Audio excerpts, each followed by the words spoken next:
Boa noite a todos. Hoje nós vamos conversar um pouquinho sobre 4 artigos do segundo trimestre da Revista Espírita. É muito importante ler essa Revista Espírita. Olha, nós vamos tratar de 4 artigos. Nesse trimestre tem 28 artigos, um melhor que o outro. Então, poucas pessoas têm esta revista em casa. Então, é importante entrar nos sites da FEB, da Biblioteca Virtual Espírita e baixar essas revistas. É um grande aprendizado, mostra como Kardec foi tirando material para codificar as obras do Pentateuco. Então, vamos começar. Então, os artigos utilizados nas obras básicas que estão no segundo trimestre de 1858. Esses artigos, geralmente, nós não vamos tratar nesses estudos de quinta. Por quê? Porque nós já o fizemos. Por exemplo, o livro dos médiuns, que estão nessa primeira parte, o Donizete já estudou esse livro dos médiuns às quartas-feiras. Quando tiver assunto do Livro dos Espíritos, eles foram estudados por mim na quinta, pelo Eduardo e o Alan no domingo. Quando é assunto do Evangelho, já foram estudados pelo Agrício e o Arquimedes na segunda e sexta, e também pelo Adriano e a Maiara no domingo à noite. Então, nós vamos destacar alguns, por exemplo, que apesar de estarem nas obras básicas, mas igual nós fizemos na semana passada, para perceber a forma como Kardec elaborava as obras básicas, de como que chegavam a ele as informações e como que ele as desenvolvia. Então, artigos utilizados nas obras básicas. Artigo Teoria das Manifestações Físicas, o primeiro artigo, Kardec colocou no Livro dos Médiuns, capítulo 1 da segunda parte, Ação dos Espíritos sobre a Matéria. No segundo artigo, Teoria das Manifestações Físicas, Kardec colocou no Livro dos Médiuns, capítulo 4 da segunda parte, Teoria das Manifestações Físicas. Artigo Espírito Batedor de Berzengalber, Kardec deu como exemplo e nota no Livro dos Médiuns, capítulo 14 da segunda parte, Médiuns de Efeitos Físicos.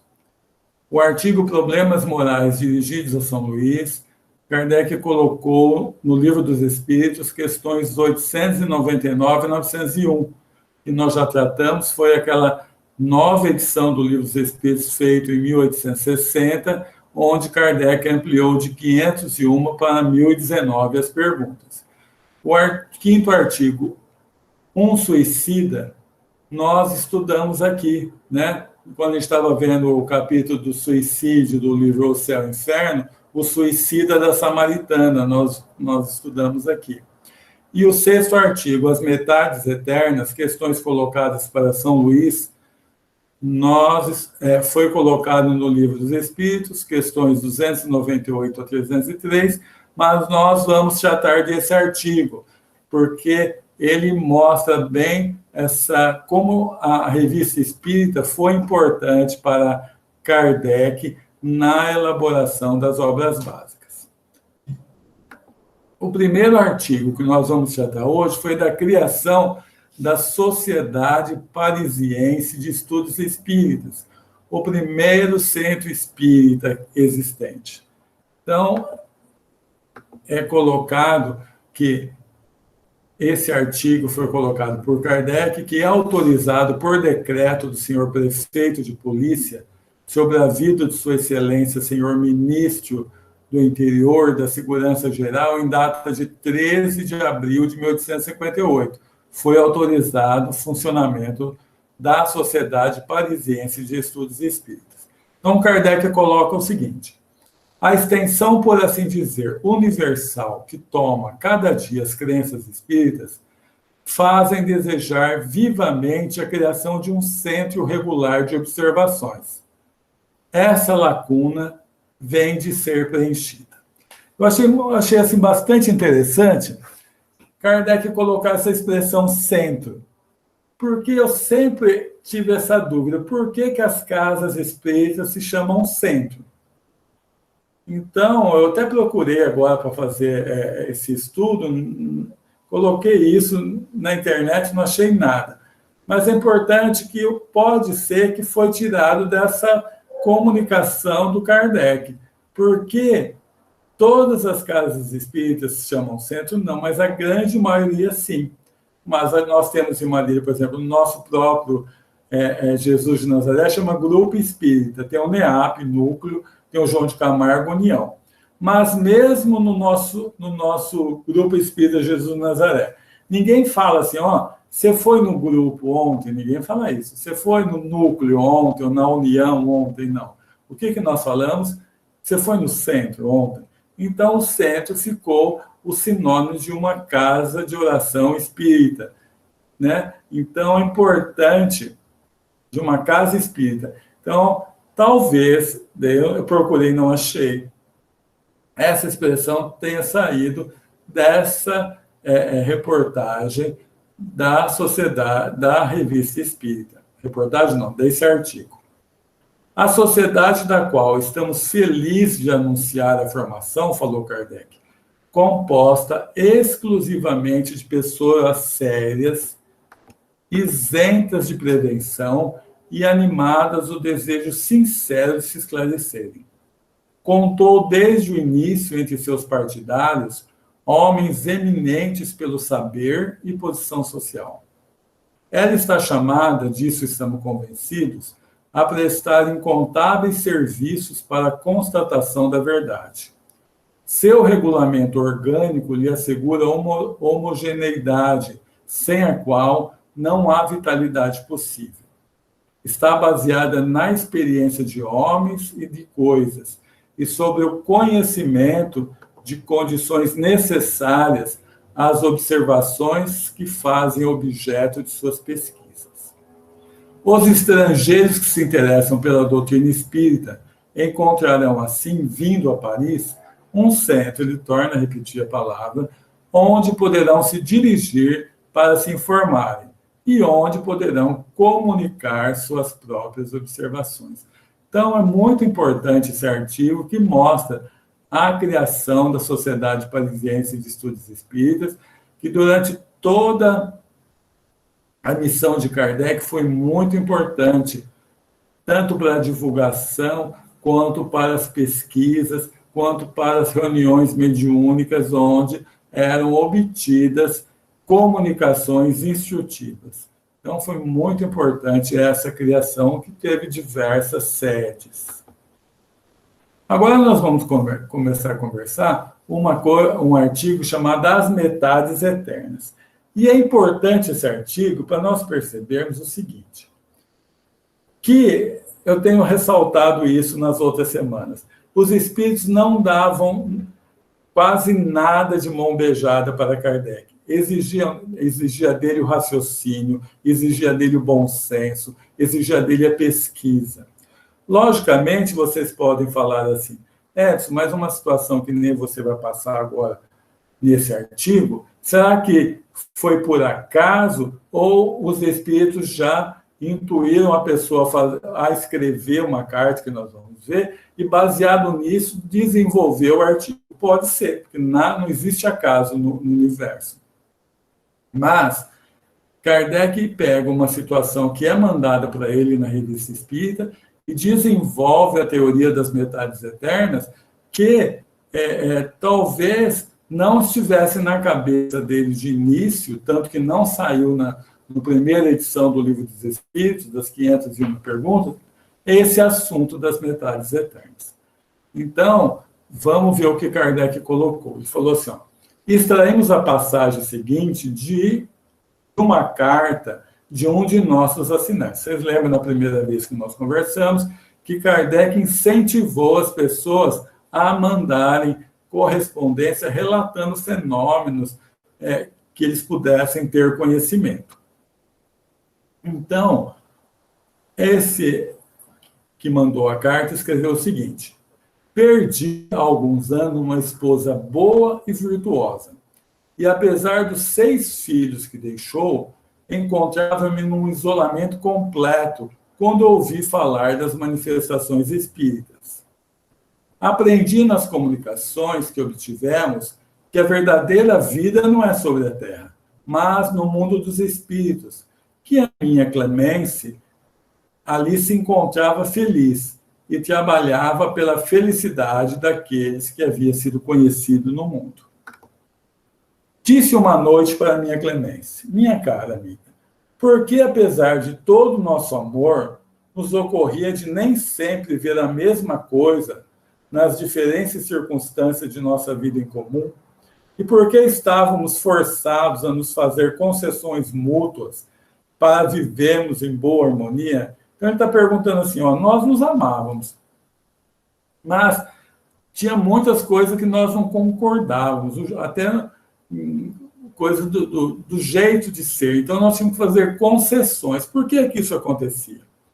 Ela me respondeu: meu amigo, éramos bravas e honestas pessoas.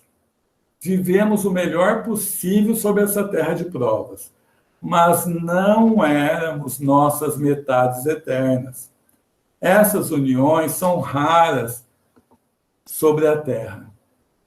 Aí ele falou assim: podes me dizer, repliquei, se tu vês a tua metade eterna? Porque ela já falou que ele não é metade eterna. Ela falou: sim, disse ela. É um pobre diabo que vive na Ásia. Não poderá estar reunido a mim senão em 175 anos. Mas escuta, ela falou, não posso descrever bem a felicidade dos seres assim reunidos. Vou pedir a Heloísa e a Bailarde consentirem em te informar. Nós já vamos tratar desse Heloísa e a Bailarde logo em seguida. Então, Senhor, esses 2 seres felizes vieram nos falar de sua felicidade inefável. Por nossa vontade, disseram, 2 não fazem senão 1. Viajamos nos espaços, nos amamos com um amor sem fim, acima do qual não pode haver senão o amor de Deus e dos seres perfeitos. O pensamento das metades eternas me deleita, falou o missivista. Desejo ardentemente, Senhor, ser esclarecido sobre essa teoria das metades eternas. Ficaria feliz em ter uma explicação a esse respeito nos próximos números. Então, quem que vem a ser esses espíritos que se fala que se amavam muito e são muito conhecidos na França? Abelardo e Heloísa, ou Bailarde e Heloísa. Eles viveram nos anos de 1100, bem Idade Média. Ele era um filósofo com 37 anos e ele ajudava como cônego na Catedral de Notre-Dame. E o outro cônego que administrava a catedral recebeu em sua casa uma sobrinha de 17 anos, muito estudiosa, muito intelectualizada, e Abelard pediu para Abelard dar aulas para ela. E o Abelard falou: se o senhor consentir, eu posso morar na sua casa, porque aí eu vou ter mais tempo para dar atenção para ela. E o que podia gerar isso? Eles se apaixonaram, ele com 37 anos, ela com 17. E dessa paixão, ela ficou grávida. Aí o tio descobriu, expulsou-a de casa, e o Abelardo levou-a para o interior lá de onde a família dele morava, na França, para ela ter o filho junto com as irmãs dele. Mas o amor deles continuou grande. E ele voltou a Paris, porque ele dava aula, era professor, era filósofo. Então, ele pediu para o tio dela para casar com a menina. E o tio consentiu, mas desde que fosse feito escondido. Então, eles casaram de forma escondida na Catedral de Notre-Dame, numa hora que não tinha ninguém. Mas isso foi descoberto. E o tio se sentiu muito envergonhado perante a sociedade de ter deixado isso acontecer. E ele manda alguns homens ir lá e tirarem a virilidade do Abelardo. Feito isso, ele colocou a Heloísa num convento, naquela época, e ele mesmo partiu para a vida monástica, dentro de um mosteiro.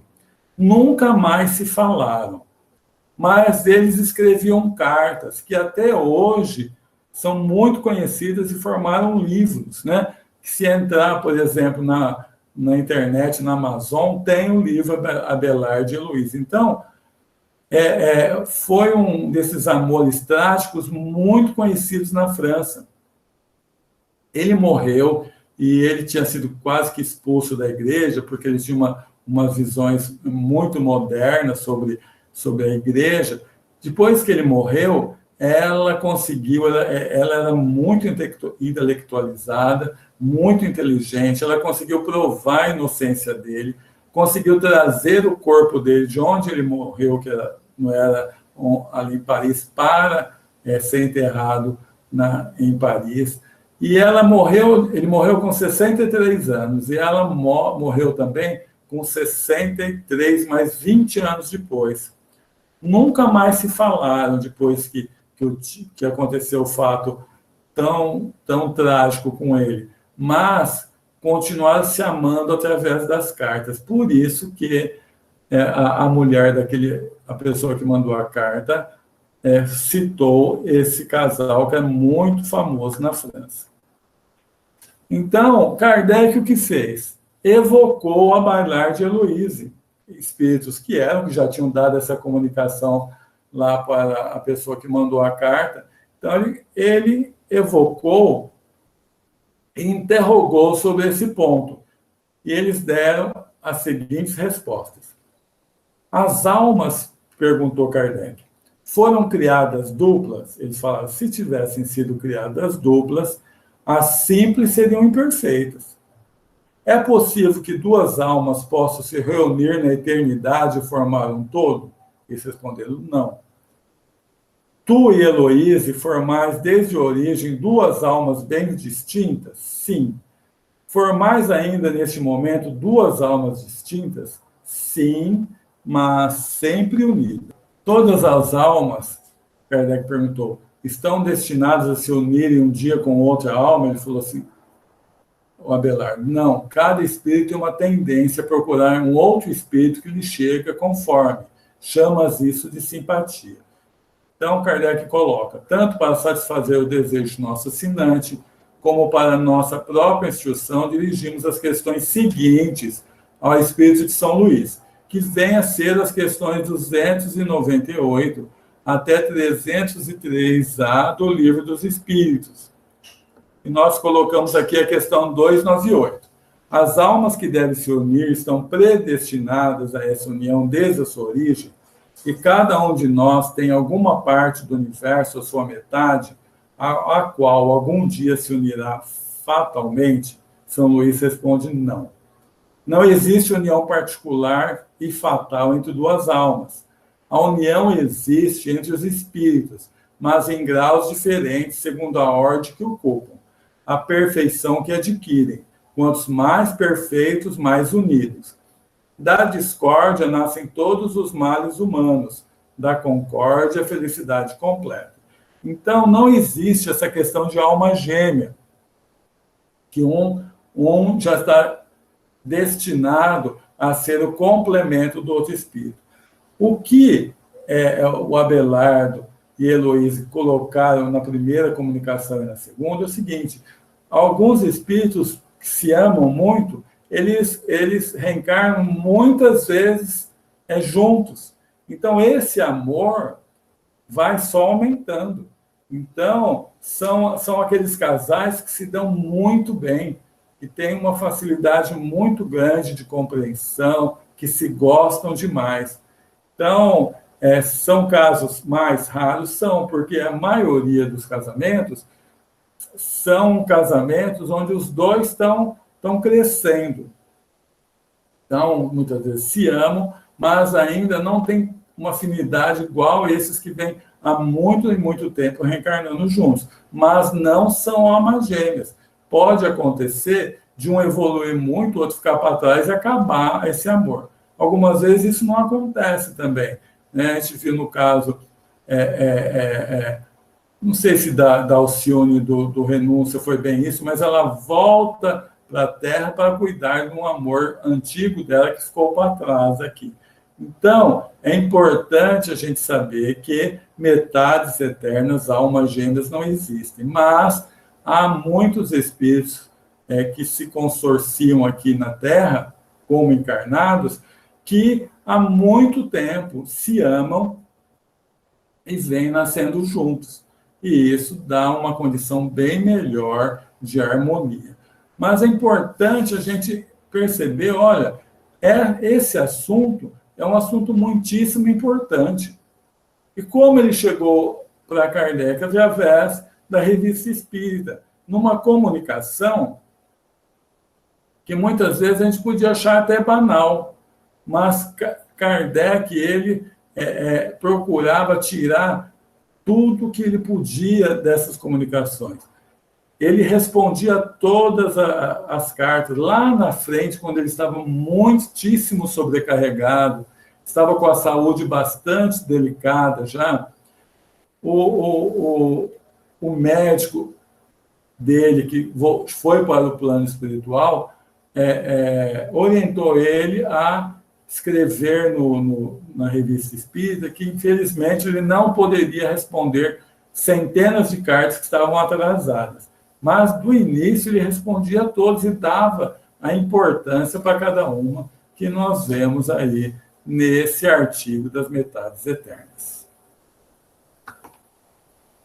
Agora, nós vamos tratar de duas comunicações dadas por um espírito que se anunciou como Mozart.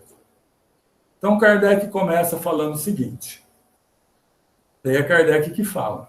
Aqueles, pois, que poderiam pensar que as respostas às nossas perguntas podem ter o reflexo de nossa opinião pessoal, verão por aí se, nessa ocasião, pudemos exercer uma influência qualquer. Felicitamos as pessoas que fizeram essas entrevistas, pela maneira que as perguntas foram postas. Apesar de certas faltas que decorrem da inexperiência dos interlocutores, em geral estão formuladas com ordem, clareza e precisão, e não se afastam da linha séria.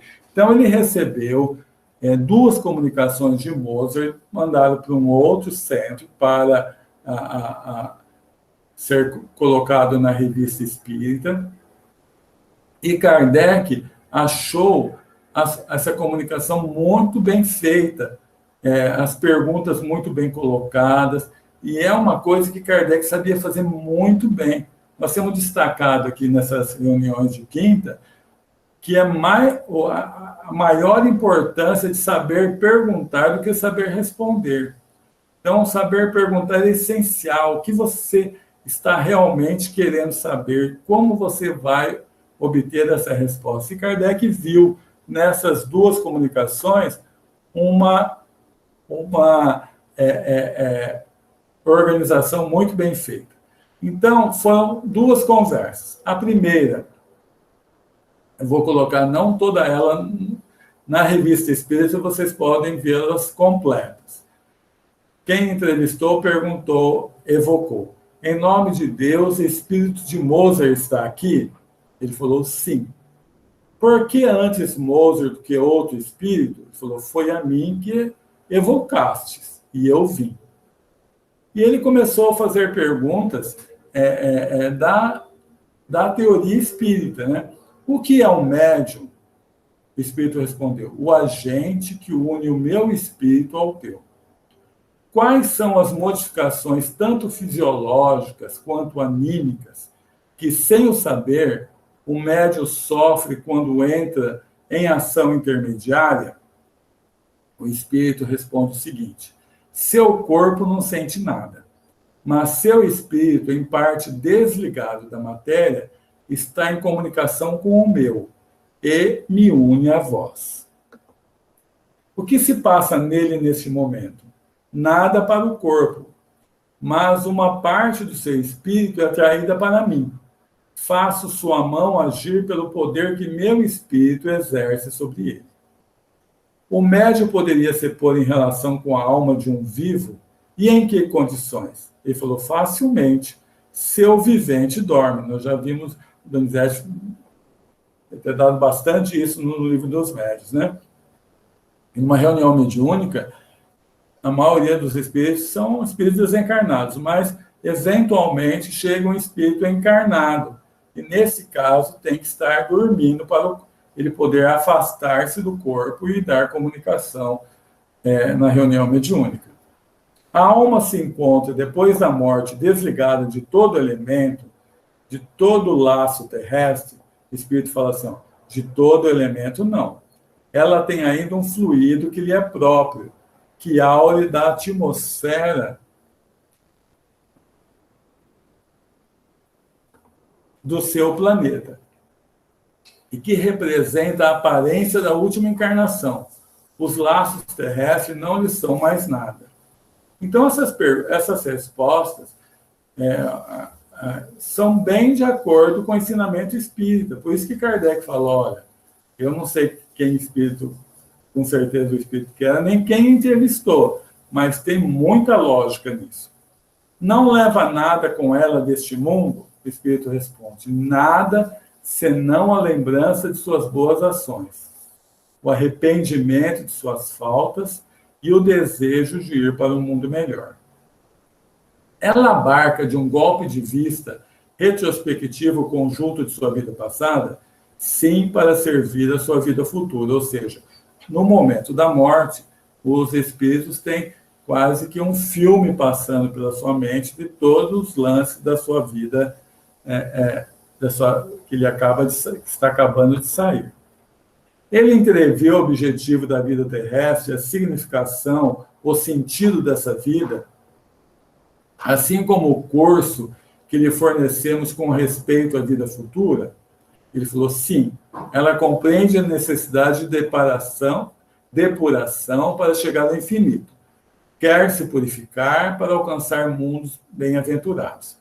Existe na vida futura uma hierarquia de espíritos? E qual é a sua lei? Sim, tem uma hierarquia. É o grau de depuração que a define. A bondade, as virtudes são os títulos de glória. E a inteligência, enquanto força progressiva que se lhe determina a marcha ascendente, ele falou assim, ó, sobretudo é virtude, o amor ao próximo acima de tudo. Uma hierarquia de espíritos fará supor uma outra de residência. Essa última existe de que forma? Os espíritos habitam diferentes planetas, segundo o grau de perfeição. Neles gozam de mais ou menos felicidade. Qual é o mundo que habitas? És feliz? Júpiter. Nele gozo de uma grande calma. Amo todos aqueles que me cercam.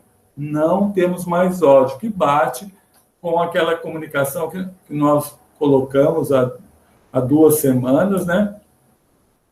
Daquele artista que disse já está em Júpiter também, fala a mesma coisa de Júpiter. Agora, o que é mais interessante, essa segunda conversa, Kardec coloca, o interlocutor não é o mesmo. Julga-se pela natureza da conversação tratar-se de um artista, músico, feliz por conversar com o mestre. Após diversas questões que cremos inútil relatar, Mozart diz, acabemos com as perguntas de G. Falarei contigo. Dar-te-ei o que entendemos por melodia em nosso mundo. Por que não evocaste mais cedo? Eu teria respondido. Durante essa fala, a gente vai percebendo que Mozart conhecia o interlocutor. E, na verdade, tinha um afeto por ele. Seria como um pupilo que ele tivesse aqui na Terra e desejasse que ele crescesse como espírito. Então, ele pergunta para Mozart, O que é a melodia? Mozart responde: frequentemente há para ti uma lembrança da vida passada. Teu espírito se lembra do que entreviu no mundo melhor. Olha que legal que ele fala. Ó. No planeta onde estou, Júpiter, a melodia está por toda parte. No murmúrio da água, nos ruídos das folhas, o canto do vento, as flores murmuram e cantam. O can emitem sons melodiosos. Então, no planeta dele, todas as flores, tudo, os sons são harmônicos, de melodia. E ele continua, ser bom. Por isso que eu falo, cara, um pouquinho. Ganha esse planeta pelas tuas virtudes. Escolhestes bem cantando Deus. A música religiosa ajuda a elevação da alma. Quanto gostaria poder vos inspirar o desejo de ver esse mundo onde se é tão feliz, está pleno de caridade. Olha, você vê o que ele fala, que escolheste bem cantando Deus. Né? Nós temos um coral no Grupo Espírito Jesus de Nazaré, e sempre nos é colocado para colocar músicas assim, que elevem, músicas que tratem da parte de sentimento, né? Não qualquer música, por isso, porque as músicas, principalmente quando tem essa finalidade, cantando Deus, como ele fala, vão ajudar muito na harmonia de uma reunião onde a gente faz canta antes de uma palestra, por exemplo, pode ajudar bastante. Então, ele voltando ao que ele começou. Quanto gostaria vos inspirar o desejo de ver esse mundo onde se é tão feliz. Está pleno de caridade, tudo ali é belo. A natureza tão admirável, tudo vos inspira o desejo de estar com Deus. Coragem, coragem. Crede em minha comunicação espírita. Sou bem eu que lá estou. Alegro-vos poder dizer o que experimentamos, que eu possa vos inspirar bastante amor ao bem para vos tornar dignos dessa recompensa, que nada são perto das outras às quais aspiro. Aí a pessoa pergunta, nossa música é a mesma nos outros planetas? Ele fala, não. Nenhuma música pode dar a ideia da música que temos ali. É divina. Ó felicidade, merece gozar de semelhantes harmonias. Luta, coragem. Olha que interessante ele fala. Ó. Não temos instrumentos. São as plantas, os pássaros, que são os coristas. O pensamento compõe, os ouvintes desfrutam, sem audição material, sem o recurso da palavra. E isto a uma distância incomensurável. Nos mundos superiores, isso ainda é mais sublime, quer dizer, eles não precisam do som material. Como é feito isso? A gente não sabe. Mas os próprios seres inferiores da criação, as flores, os pássaros, então, que compõem essa melodia que é sublime. Qual a duração da vida de um espírito encarnado em outro planeta que não seja o nosso? Ele responde, curta nos planetas inferiores, quer dizer, nos planetas ainda primitivos, o tempo de vida é muito curto, tipo 20, 30 anos no máximo, mas longa nos mundos como aquele onde tenha vontade de estar. Em média, em Júpiter, ela é de 300 a 500 anos, que bate com a informação daquele outro espírito que falou de Júpiter. Poderia ver-te em sonho? Ele responde, se Deus o permitir, far-te-er vir minha casa em sonho, e dela te recordarás. E acontece, nos artigos para frente, o médium recebe como que é a casa de Mozart em Júpiter, que está também na Revista Espírita. Onde estás aqui? Ele pergunta. Entre ti e tua filha. Eu vos vejo. Estou sobre a forma que tinha quando vivo. Eu poderia ver-te? Ele falou, sim, crê e verás. Se tivesses maior fé, ser-nos-ia permitido dizer o porquê. Sua provisão é o laço entre nós. Então, ele tinha ligação com esse interlocutor. Mas, ele falou, ó, você tem que ter maior fé para que eu possa abrir essa situação de vida passada, que com certeza esse moço, de alguma forma, teve uma ligação com a morte. Por isso que ele fala assim, ó, se tivesse maior fé, ser-nos-ia permitido dizer o porquê tua profissão é um laço entre nós.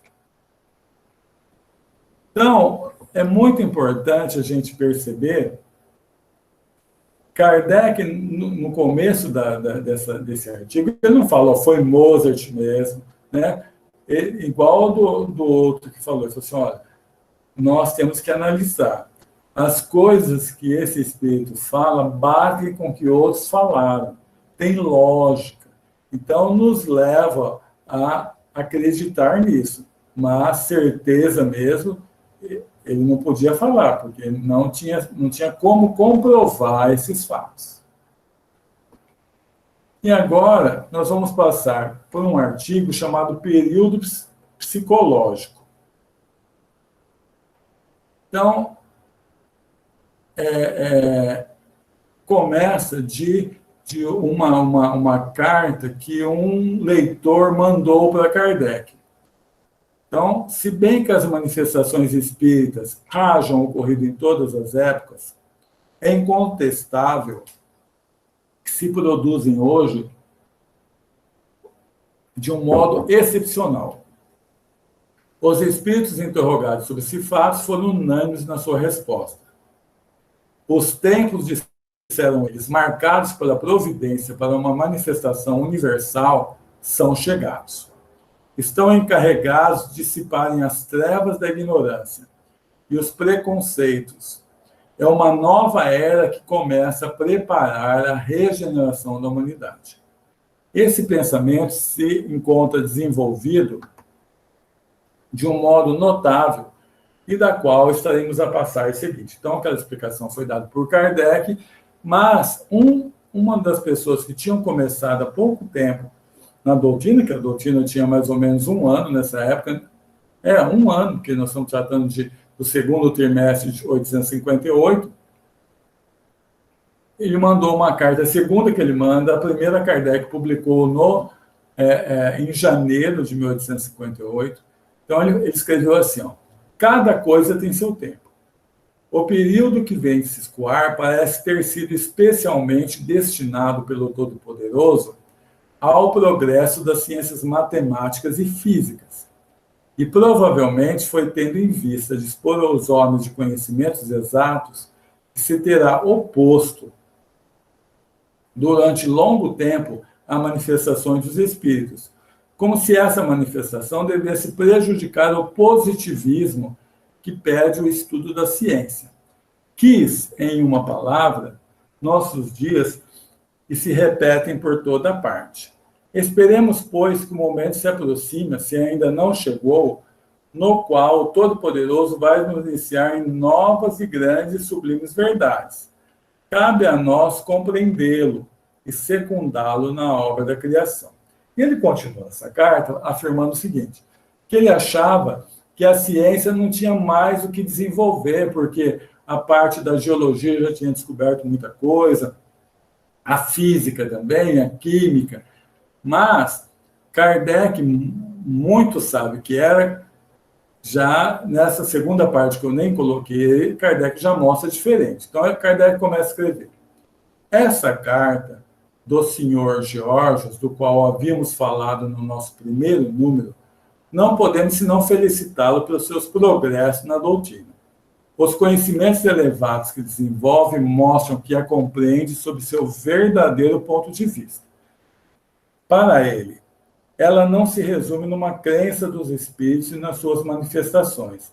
É toda uma filosofia.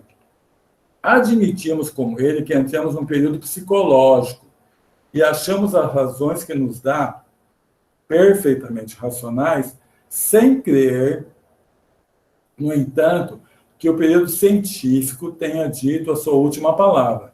Cremos, ao contrário, que nos reserva muitos outros progressos.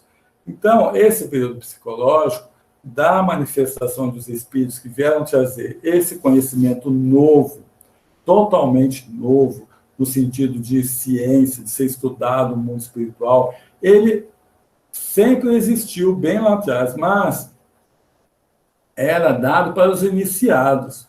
O povo em si não o conhecia, né? Senão por lendas ou por fatos não verdadeiros. Então, Kardec fala o seguinte, que esse período, que nós vemos bastante também na Gênesis, quando se trata dos tempos são chegados, que vem na hora certa, quando a ciência realmente fez o progresso necessário para que pudéssemos entender até os fenômenos. Porque hoje, por exemplo, a gente fala assim, se falar para uma pessoa que o pensamento é energia, é fácil da pessoa entender. Porque ela pega o celular e liga para alguém, ela sabe que ali saiu uma onda que foi até uma estação retransmissora, que foi para um satélite, para outra estação retransmissora e foi para outro celular. Então, o que acontece? Ela entende isso, mas se não tivesse progresso da ciência, seria muito difícil o entendimento. Mas, como diz Kardec, a ciência ia continuar do lado material progredindo muito como progrediu. E tem que haver uma união, como Kardec coloca no primeiro capítulo do Evangelho segundo o Espiritismo, uma união da ciência com a religião. Só assim, uma não desmentindo a outra, ao progresso. Estamos numa época, Kardec continua, de transição, no qual os dois períodos se confundem. Os conhecimentos que os antigos possuíam sobre as manifestações dos espíritos não seriam um argumento contra a ideia do período psicológico que se prepara. Notemos com efeito que, na antiguidade, esses conhecimentos estavam circunscritos aos círculos estreitos dos homens de elite. O povo não tinha esse respeito, senão ideias falseadas pelos preconceitos e desfiguradas pelo charlatanismo dos religiosos, que serviam delas como um meio de dominação. O que se passa hoje tem um caráter diferente. As manifestações são gerais. Elas comovem a sociedade desde a base até o cume. Os espíritos não ensinam mais nos recintos fechados e misteriosos de um templo inacessível ao vulgo. Esses fatos passam à luz do dia, falam a todos uma linguagem inteligível por todos. Tudo anuncia, pois, uma fase nova para a humanidade sob o ponto de vista moral.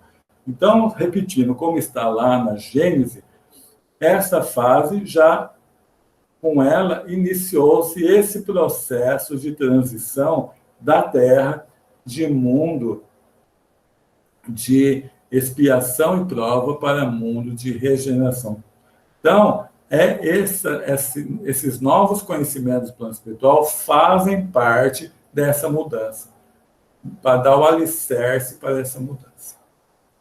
Então, eu termino agora. Hoje eu consegui terminar no tempo mais ou menos correto. E abro para, se vocês tiverem alguma colaboração, alguma pergunta, alguma coisa que não ficou bem clara. Terêncio, pois não, pode falar. Então, sobre o tema de almas gêmeas, né? Sim. Você recorda que naquele nosso grupo lá de voluntários do Hospital Espírita, você chegou a participar dessa época que o doutor Emanuel, o juiz, ele falou sobre isso?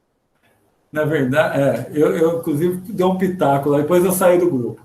O Emanuel, ele colocou o seguinte, mas no livro Consolador, Emmanuel fala que existe almas gêmeas. Mas, depois da primeira edição, tem uma nota do Emmanuel que fala assim, não, foi uma dificuldade de comunicação entre mim e o médium, o Chico.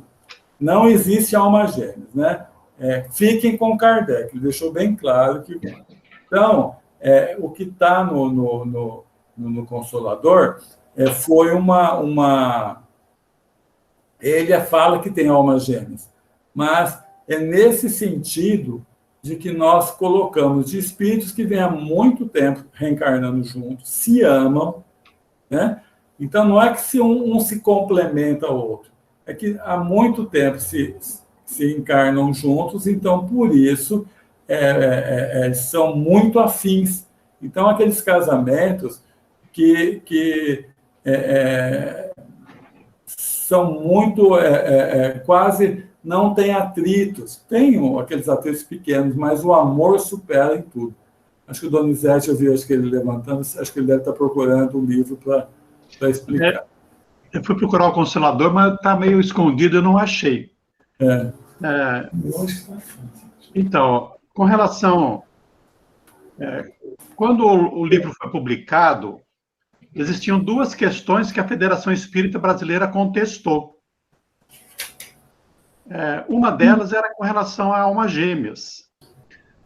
Então, o que o Emmanuel respondeu? Ele falou assim, olha, aquela outra questão, houve um problema de filtragem mediúnica e eu peço que corrija.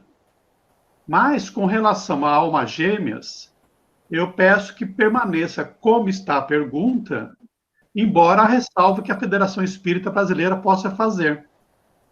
Então, o que a gente entende dessa questão do Emmanuel é que uma coisa é o que ele considera como alma gêmea. A outra são as metades eternas. Porque o sentido de metades eternas seriam duas almas incompletas que iriam se tornar uma no futuro, o que é contrário à própria doutrina, né? E até o próprio entendimento do Emmanuel, que fala que são coisas diferentes. Então, na verdade, o que o Emmanuel admite é essa possibilidade de duas almas caminharem juntas, né, por um bom tempo. É isso aí. Muito bem. É mais ou menos, eu estou com um livro aqui, é bem dizer o que o Donizete falou. Devo um pequeno equívoco observado, concedendo à matéria certos ascendentes que só pertenciam ao espírito, as perturbações do método de filtragem mediúnica, bem o que o Donizete falou, onde o nosso pensamento foi prejudicado. Então, Mas essa é em relação à outra pergunta, que são duas. A pergunta 378, Agora tem a outra da alma gêmea, que tem a ressalva. Tem a ressalva. Pede para deixar como estava. Certinho. Deu para entender, senhor Terence? A explicação Deu para entender, sim. Foi muito bom. Obrigado, viu? Ok. Acho que é a Camila, viu, Donizete? Ou a Camila ou o Sérgio, não sei. O Sérgio. Pois não, Sérgio. No início da palestra, você coloca a autorização oficial para que a revista pudesse ser publicada. Correto? Não, foi aquela autorização, Sérgio, foi para a sociedade de espírita ser instalada. Então, foi o primeiro centro, né? Legal. Não, está certo. Eu queria falar sobre isso, não da revista, mas do primeiro centro espírita em Paris. Isso. Eu não tenho informação e queria te perguntar se você tem informação da reação contrária a essa autorização das outras religiões, especialmente a católica. Tem um lugar que Kardec coloca que um dos diretores que promoveram essa aprovação ele leu o Livro dos Espíritos e ele se interessou demais, apesar naquele tempo ninguém podia falar que era espírito, estava começando. Então, isso facilitou muito a aprovação. É lógico que Kardec ele vai publicando diversos enunciados da Igreja contra o Espiritismo. E quando nós fomos tratar do quarto trimestre da Revista Espírita de 1858, nós vamos tratar disso, Sérgio, eu peço só para você ter um pouquinho de de calma um pouquinho disso aí, nós vamos tratar de um artigo muito legal que o Kardec faz, que chama Polêmica Espírita, onde se deve e onde não se deve retrucar uma acusação, uma coisa colocada assim contra a doutrina e de que forma fazer. Então, é lógico que teve, principalmente da Igreja Católica, né? Que teve bastante resistência. Não no Livro dos Espíritos. Não é que não. Muito menos no Livro dos Espíritos. Mas quando Kardec lança o Evangelho, aí a reação foi muito grande. Porque no Livro dos Espíritos era uma coisa assim que eles entendiam, os religiosos, mais ligada à ciência. Era a reencarnação, não batia nada com o que eles falavam, mas não deu tanta repercussão. Mas quando Kardec lança o Evangelho segundo o Espiritismo, aí sim as pancadas foram grandes. Muito bom. Obrigado. Eu agradeço. Vou esperar com ansiedade. Devida. Um abraço. Obrigado. Camila, pois não. Eu tenho uma dúvida, Edson, em relação ao que você mencionou, né? As metades eternas. Lá ele fala assim: todas as almas estão destinadas a se unirem um dia com outra alma. Aí ele responde: cada espírito tem uma tendência a procurar o outro espírito que lhe chega conforme. Chama isto de simpatia. Esta simpatia é a simpatia que nós conhecemos hoje ou seríamos por uma frequência, por energia? É a simpatia do amor mesmo, eu acredito, viu, Camila? Entendi. É aquela coisa de você convivendo com a pessoa diverso tempo, passando a mala do jeito que ela é, né? E isso daí, esse amor que vai sendo criado entre um e outro, que vai se configurando essas almas que são muito afins. Entendi. Porque já viveram bastante tempo juntos, já sofreram, que nem esse casal que é colocado aí, que é colocado até nos livros, que tem até hoje vendendo os livros na Amazon, pode colocar desse livro aí do Abelardo e da Heloíse, que passaram muitas vezes por vidas assim difíceis. E essas vidas difíceis, elas unem, né? Bastante o amor. Quanto mais você tem dificuldade, né, no amor, mais ele é unido. Então, tem, não sei se muitos espíritos que estão nessa condição. Então, é fácil a gente perceber esses casamentos, que são aqueles casamentos de amor mesmo. É bem claro que todo mundo casa amando, mas a união é muito maior. Então, a maioria de nós, no casamento, estamos naquela fase de crescimento. Os dois estão crescendo, né? Mas alguns casais, bem poucos, né, percentualmente, já estão juntos há muito tempo. Isso facilita essa união aqui enquanto encarnados. Entendi. Obrigada, Edson. Obrigado você, Camila.